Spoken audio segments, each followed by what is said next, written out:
Good evening friends, मेरा नाम राकेश है, by profession certified nutrition and wellness advisor. तो आज का टॉपिक हमारा है कैल्शियम। तो कैल्शियम का रोल क्या है बॉडी में? तो ये तो सभी लोग जानते हैं कि कैल्शियम हड्डी को मजबूत करने में बहुत हेल्प करता है। तो उसको छोड़ के और भी काफी सारे बेनिफिट्स रहते हैं कैल्शियम के। तो जब अगर हड्डी का बात करें तो जब एक बच्चा जन्म लेता है तो उसका डेफिनेटली उसका हड्डी उतना स्ट्रेंथ नहीं रहता है, कमजोर रहता है। जैसे जैसे एज बढ़ता है तो एक सर्टेन एज तक उसका जो है वो हाइट बढ़ता है। And bone is a living tissue, तो हाइट बढ़ना मतलब बोन बढ़ना। तो वो बोन्स को डेफिनेटली प्रोटीन का रिक्वायरमेंट ज्यादा रहता है, कैल्शियम का रिक्वायरमेंट ज्यादा रहता है, तभी वो प्रॉपरली हाइट बढ़ने में भी हेल्प करता है। तो हमारे बोन्स के अंदर जो स्ट्रक्चर रहता है तो वो डिफरेंट स्ट्रक्चर जो डेवलप होता है धीरे धीरे। तो धीरे धीरे जैसे एज बढ़ते रहता है तो हमारा बोन डेंसिटी, जो बोन मास इंडेक्स बोलते हैं, तो वो भी बढ़ता है। ठीक है, तो उस दौरान ये बहुत जरूरी है कि हमारे बॉडी को प्रॉपर प्रोटीन एंड कैल्शियम का कॉम्बिनेशन मिलना, नहीं तो बोन कमजोर हो सकता है। तो जो डेवलपिंग एज रहता है, तो एक हाइट बढ़ने का एज में भी 20-25 ईयर्स तक हाइट बढ़ता है, उसके बाद हाइट बढ़ता नहीं है। तो वो 20-25 साल का जो उम्र है उसमें एक पीक बोन मास डेवलप होता है। तो बोन्स को हेल्प करते हुए, बोन्स को स्ट्रेंथनिंग करते हुए कैल्शियम का और भी डिफरेंट रोल्स होता है। जैसे calcium is also required for healthy teeth, दांत में भी कैल्शियम रहता है। Then it regulates heart beat regulation में हेल्प करता है। जो हार्ट का जो कार्डियक मसल्स रहता है उसको स्ट्रेंथ प्रोवाइड करता है एंड वो हार्ट को बीट करने में बहुत हेल्प करता है। Then next, calcium helps to conduct nerve impulses. तो हमारे जो नर्वस सिस्टम रहता है, peripheral nervous system and central nervous system, तो कैल्शियम लेने से, प्रॉपर कैल्शियम अगर हमको मिलता है डाइट से, तो वो हेल्प करता है हमारे नर्व से बॉडी को मैसेज पहुंचाने में, बॉडी को मैसेज, हार्ट को मैसेज पहुंचाने में, ब्रेन को मैसेज पहुंचाने में and different organs of our body. Then calcium helps to stimulate hormone secretion. Then it helps in blood clotting. तो अगर कहीं शरीर में घाव हो गया है तो उसको क्लॉट करने के लिए, उसको बंद करने के लिए भी हेल्प करता है। It helps in wound healing. Then देखा गया है 99% जो कैल्शियम है it is there in bones and teeth and only 1% is there in blood. But वो 1% भी बहुत रिक्वायरमेंट है।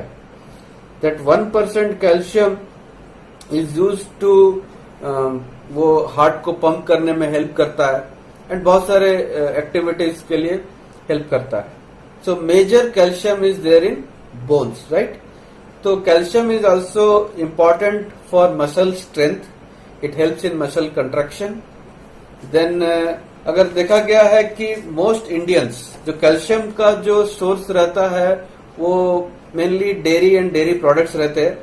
तो most Indians are milk intolerant, उनको दूध से एलर्जी रहता है, they are lactose intolerant. Okay, तो कैल्शियम के साथ और एक बहुत इंपॉर्टेंट मिनरल है जो प्रॉपर कैल्शियम रेगुलेट करने में हेल्प करता है। तो देखा गया है जब बॉडी में कैल्शियम ऑक्सैलेट बोल के एक चीज होती है, जब वो ज्यादा हो जाता है तो वो स्टोन्स वगैरह क्रिएट कर सकता है। लेकिन अगर कैल्शियम के साथ अगर मैग्नीशियम ऐड किया जाता है तो magnesium removes the unwanted calcium from our body and it helps in preventing stones. And very important, calcium को एब्जॉर्ब करने के लिए विटामिन डी का बहुत रिक्वायरमेंट होता है। तो आजकल देखा गया है कि जो सॉफ्टवेयर कंपनीज में काम कर रहे हैं या पर्टिकुलरली लेडीज, तो उनको विटामिन डी का शॉर्टेज होता है क्योंकि वो बाहर धूप में निकल नहीं पाते, वो घर घर में रहते हैं। तो इसके कारण तो पहला चीज तो उनके बॉडी से कैल्शियम डिप्लीट होता है एवरी मंथ एंड दूसरा चीज उनको विटामिन डी नहीं मिल पाता है। तो इस कारण उनका जो बोन बहुत ही कमजोर रहता है। ऐसे भी फीमेल का जो बोन मास इंडेक्स है वो शुरू से कम ही रहता है एज कम्पेयर टू मेल्स। सो एक पीक बोन मास अचीव होता है एट द एज ऑफ 25-30। उसके बाद जो क्या होता है वो बोन मास इंडेक्स डिक्रीज करने लगता है। ठीक है, तो जैसे मेंस्ट्रुअल साइकिल्स होते हैं तो कैल्शियम लॉस होता है, तो उसके कारण बहुत कमजोरी आता है तो ब्लड को तो कैल्शियम चाहिए, हार्ट पंप करने के लिए कैल्शियम चाहिए। तो हार्ट क्या करेगा, वो कैल्शियम चुराएगा, स्टील करेगा। कहां से स्टील करेगा, बोन से स्टील करेगा। तो बोन से जब स्टील करेगा तो bones will become brittle, it will become weak, and धीरे धीरे ये कैल्शियम डिप्लीशन होते होते होते होते एक होता है ये ऑस्टियोपोरोसिस हो जाता है। तो ऑस्टियोपोरोसिस मतलब वो हड्डियां टूटने लगता है, ठीक है। तो ये एक मेजर प्रॉब्लम आता है। तो ऑस्टियोपोरोसिस इज नॉट मीन्स ये कंटिन्यूअस कैल्शियम डिफिशियंसी के वजह से ये डिजीज हो रहा है। तो we can control this, just यही है कि हमारे कैल्शियम के इंटेक को बढ़ाना है, ठीक है। तो calcium along with magnesium it helps to build strong bones and muscles, it helps to maintain normal nerve function, it helps to regulate heartbeat, it metabolizes calcium and potassium, and it also helps in protein synthesis. So bone is a living tissue. तो हमारे होता है कि पुराने जो bone cells है वो हटते जाते हैं, नए बोन सेल्स फॉर्म होते रहते हैं। एंड हमारे जो चाइल्डहुड एंड टीनेज में होता है कि न्यू बोन सेल्स ज्यादा फास्ट ऐड होता है। Till the age of 30, bone mass density is good. After age 30, bone formation slows down. And during menopause, females का जो after 40 menopause के समय जब period बंद हो जाता है, menstruation बंद हो जाता है, तो there is a rapid bone loss.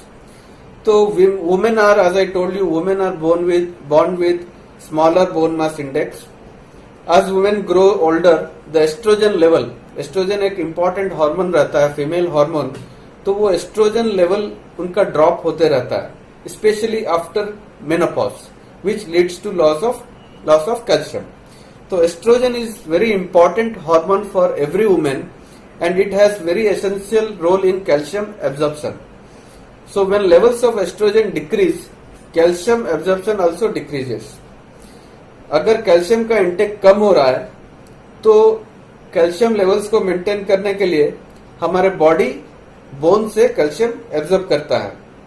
So every year more than 1 million women in India suffer from fractures due to osteoporosis. Every adult need 1200 to 1500 milligram of calcium per day, जितना कि मिल नहीं पाता हमारे बॉडी में। And calcium के साथ साथ बहुत इंपॉर्टेंट है vitamin D. Without vitamin D our body cannot absorb calcium. तो उसके बाद हम देखते हैं कि कैल्शियम कैसे हमको मिलता है, जैसे कि डेयरी एंड डेयरी प्रोडक्ट से मिलता है। तो 1 glass of cow milk, that is around 200 ml of cow milk, it gives us around 240 milligram of calcium. And 1 glass of Buffalo milk, भैंस का दूध, वो हमको देता है 400 मिलीग्राम ऑफ कैल्शियम।